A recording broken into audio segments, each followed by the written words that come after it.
안녕하십니까. 2020년 5월 15일 최병목의 팩트 시작하겠습니다. 정의기억연대에 관한 기사가 쏟아지고 있습니다.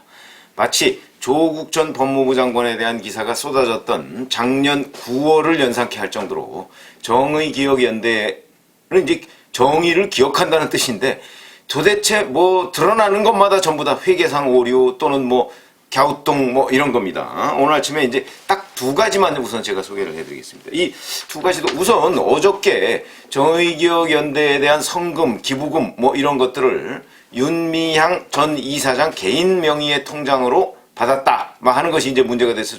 이건 뭐 당연히 문제입니다. 아니 어떻게 성금 기부금을 자기 명의의 통장으로 받습니까? 이거에 대해서 지금 이나영 현 이사장은 뭐 사실을 따져봐야 되겠지만 아마도 그 과거에 쓰던 통장을 미처 정리하지 못한 것으로 보인다 이런 식으로 또 얘기를 했는데 이것이 더 문제를 일으키고 있습니다. 무슨 얘기냐면 통장 우리도 뭐 통장 여러 개 가지고 있지만 통장 정리하는데 그 1분도 안 걸립니다. 그런데 뭐 통장을 정리하지 못했다고요? 해명을 해도 정말 말이 되게 해명을 해야 된다. 그러면서 워낙 몰리니까 뭐 외부 회계감사 여러 명으로부터 뭐 감사를 받겠다 이런 식으로 일단 그 모면하려고 했습니다만은 그것도 자기 편 감사 뭐 이런 사람 들이대봤자 신뢰만 추락될 뿐입니다. 근데 오늘 아침에는 또 다른 것이 나왔습니다. 국고보조금 얘기가 나왔습니다. 국고보조금은 자 중앙일보에 보니까 우선 2017년 국고보조금과 2018년 국고보조금은 전혀 없는 것으로 되어 있습니다. 0원으로 되어 있는데 2019년에는 국고보조금이 여성가족부로부터 위안부 피해자 뭐 건강치료 이런 그 맞춤형 지원 명목이죠. 6억 900만 원을 받은 것으로 되어 있는데 자, 이 중에서 4억 3천만 원을 쓰고 1억 7,900만 원을 반납한 것으로 되어 있습니다.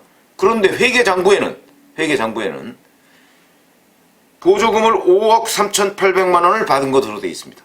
2019년에. 이거는 실제 수령액이 7억 원이 넘습니다. 7억 원이 넘는데 왜 그러냐면 위안부 피해자 건강치료 명목으로 받은 것만 6억 900만 원이고 딴 것까지 합치면 7억 원이 넘는데 그런데 5억 3,800만 원을 받아서 다 지출한 것으로 되어 있습니다. 이게 도대체 어떻게 된 것이냐? 왜 실제 받아서 일부 쓰고 일부 반납한 거를 제대로 기록을 안 하고 다 지출한 거로 돼 있다. 그것도 숫자를 줄여서. 이렇게 얘기하면 이거는요. 예를 들어서 누구한테 그 1,000만 원을 기부받았는데 그 중에 자기네들이 800만 원 쓰고 200만 원만 남아서 200만 원을 반납했다고 했을 때 그걸 마치 처음부터 800만 원을 기부받은 것처럼 이렇게 그 회계 처리를 하면 안 됩니다. 근데 이거는 그 언저리 아닌가 뭐 싶은 생각이 들고요. 그래서 이래서 그리고 2017년과 2018년에 과연 국고보조금이 없었느냐 하는 부분도 중앙일보는 의문을 제기하고 있고 자 그리고 2018년 11월 달에 우리가 잘 아시다시피 맥주집 3,339만 원 옥토버 페스트 지불한 거로 되어 있는데 그것도 뭐 일괄해서 그 해에 있었던 비용 지출을 다 합친 것이다 이렇게 얘기하는데 이런 회계 처리 방식도 말이 안 된다. 왜 그러냐면 100만 원 이상은 반드시 영수증을 첨부해서 별도로 보고하게 돼 있다. 그런데 이 사람들은 지금 국세청 그 분류 기준에 따라서 자기들이 처리를 했다고 주장하고 있는데 국세청에서 의아해 하고 있습니다. 자, 그 다음에 또 곽상도 의원실, 미래통합당 곽상도 의원실에서 입수해서 그 얘기한 건데 이게 일맥상통한 겁니다. 그동안에 2016년부터 해서 여성가족부, 교육부, 서울시 이런 데서부터 어마어마한 액수의 보조금을 받았습니다. 그런데 아까 중앙일보 보도에 따르면 2017년, 18년에는 보조금이 없는 것처럼 돼 있다고 그랬죠. 그런데 실제 받았습니다. 2016년부터 19년까지 13억 4,308만 원을 받은 것으로 돼 있습니다. 2016년에 1,600만 원. 이때는 박근혜 정부 때니까 아마 돈을 적게 지원한 모양이죠. 근데 2017년에 갑자기 뜁니다. 10배 정도로 뜁니다. 1억 5천만 원. 이게 이제 문재인 정부가 출범해서고 2018년에 4억 3천만 원. 또 갑자기 3배 정도 뛰죠.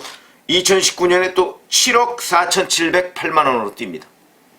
그리고 이제 이것까지가 올해 공시하도록 돼 있는 거고 올해 2020년에는 6억 2,200만 원인데 이거는 이제 내년에 공시하도록 돼 있겠죠.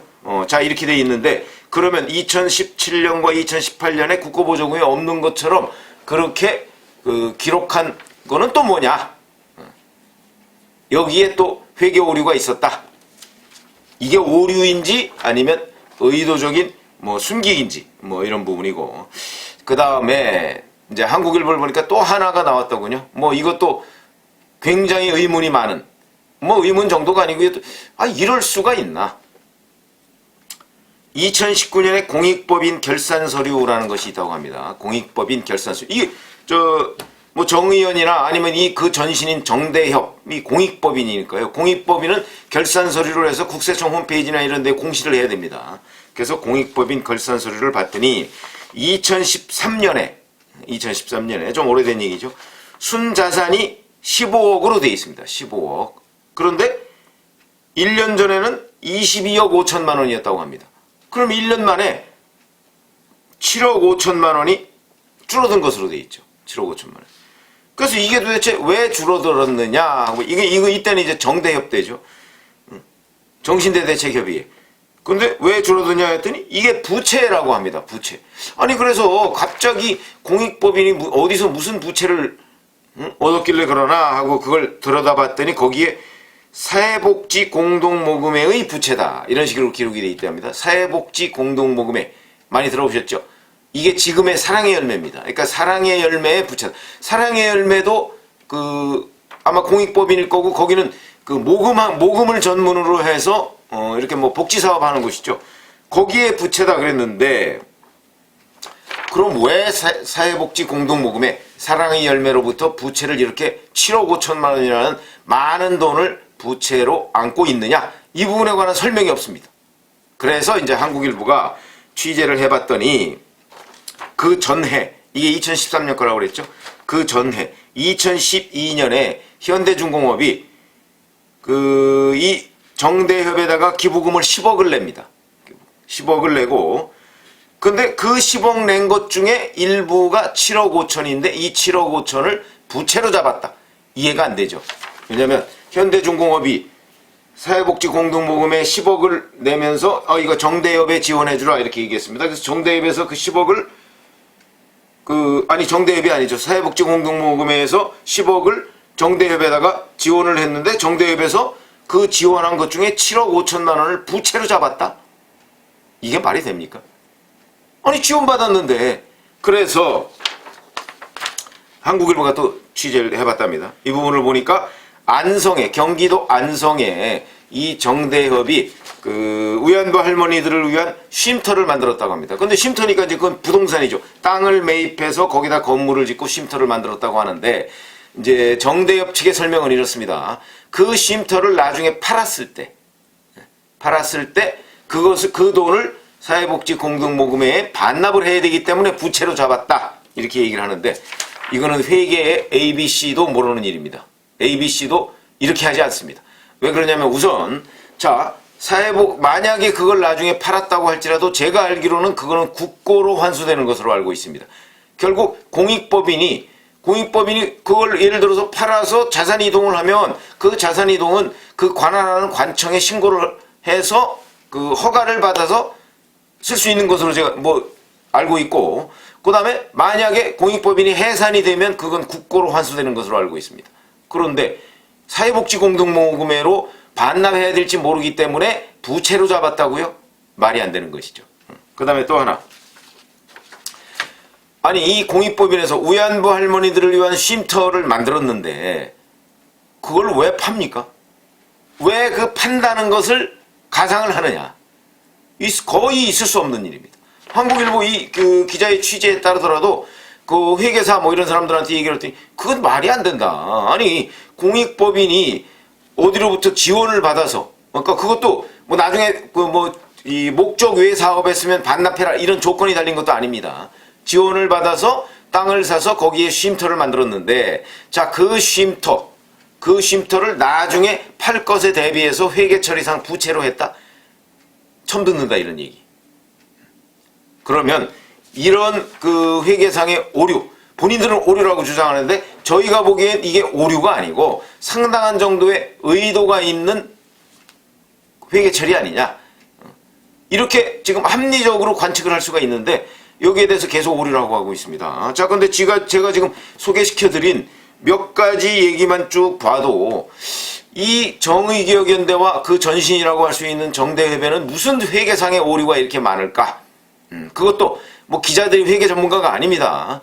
기자들이 봐서 이상하다 해서 그 부분을 취재를 해서 들어가다가 정말 이상하다고 생각하면 전문 회계사의 코멘트를 받아서 지금 기사화하고 있는 것으로 보이는데, 그런 기자들이 얼핏 보기에도 말이 안 된다고 생각하는 이런 회계상의 오류가 널려 있습니다. 정의기억연대의 돈은 다 어떻게 된 겁니까? 누구로부터 받아서, 뭐 누구로부터 받았는지는 뭐 다 공개 안 해도 되는데, 자, 그러면 어디에 썼느냐? 과연 거기에 유용한 것은 없느냐? 사실 이 부분이 핵심인데, 지금 이걸 문제 제기하는 사람을 정의기억연대 사람들이나 지금 민주당의 김두관 의원 뭐 이런 사람들 몇몇, 뭐 이수진 당선자 뭐 이런 사람들 몇몇은 그걸 친일 대 반일로 몰고 있습니다.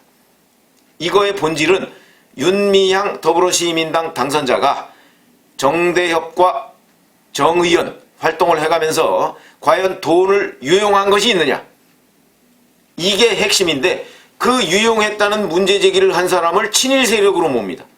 그러면 이용수 할머니도 친일 세력이 돼야 됩니다.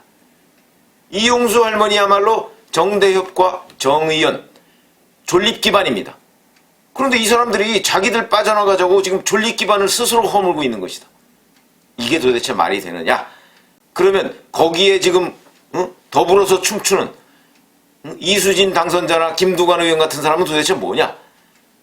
그 당의 대표인 이해찬 대표가 사실관계를 먼저 확인하라, 이렇게 지금 지시를 내려놓고 있는데, 그런데도 민주당의 일각에서는 지금 사실관계 확인에 앞서서 오히려 또 다른 프레임을 짜고 있다, 이렇게 얘기를 드릴 수가 있는데, 제가 말씀드리는 거는 거듭 말씀을 드리지만, 지금 방송 뭐 이런데 일부에서도 뭐 친일 대 반일 구도로 몰아가려는 움직임이 보이고 있습니다. 일부 친여 패널들이 그렇게 얘기를 하고 있는데, 이 사건의 본질, 유용했느냐 안 했느냐, 유용해서 그 돈이, 근데 유용했다는 흔적들이 지금 이렇게 어마어마한 정도의 그 회계상의 오류가 있습니다. 이 회계상의 오류는 뭐 하나 정도 예를 들어서 오류가 있다. 아니, 예를 들어서 2018년에 22억 뭐 3천만 원인가 그 정도를 이월한 걸로 돼 있습니다.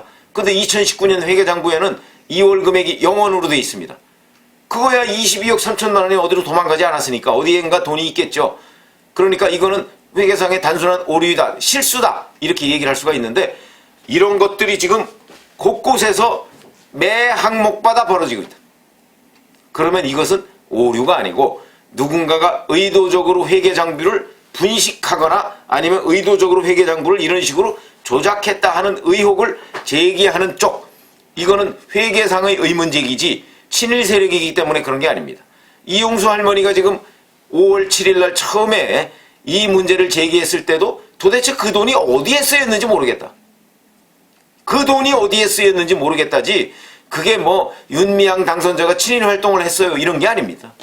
그렇기 때문에 본질을 외면해서는 안 된다. 그런데 지금 범여권 일각에서 자꾸 이 문제와 관련해서 이 문제의 본질을 호도하거나 아니면 본질을 지금 물타기 하려는 그런 움직임들이 있다. 그래서 제가 보건대는 이런 식의 회계장부 오류, 뭐 이거는요 상당히 의도가 있다고 보는 것이 합리적이고, 그리고 그에 따른 검찰의 수사 또는 조사가 이루어져야 되는 것이고, 그리고 그 부분에 관해서 과연 이게 유용이냐, 왜 이렇게 전부 다 몇 억씩이 막 비고 뭐 이렇게 되느냐, 이게 누구 탓이냐, 누구 때문이냐, 그 과정에서 유용은 없었느냐. 왜냐하면 유용을 위해서 이렇게 회계장부를 막 물타기하고 뭐 오류투성이로 만들어놨을 가능성 얼마든지 있거든요. 그래서 정의기억연대에 뭐 윤미향 당선자만 있는 거 아닙니다. 거기에 여러 사람들이 정말 시민단체 활동이라는 그 고귀한 뜻을 이루기 위해서 거기서 일하는 사람들도 있을 텐데, 정말 정의롭게 일하는 사람이 있을 텐데, 그 정의로운 사람들이 이 문제에 관한 핵심 내용은 유용 여부에 있다 하는 것을 알고 정말 정의롭게 자기들이 보고 듣고 경험한 일에 대해서 국민들 앞에 고백하는 것, 그게 시민단체의 올바른 정신 내지는 올바른 활동이다 하는 것을 정확하게 기억해야 된다, 이런 말씀을 드립니다.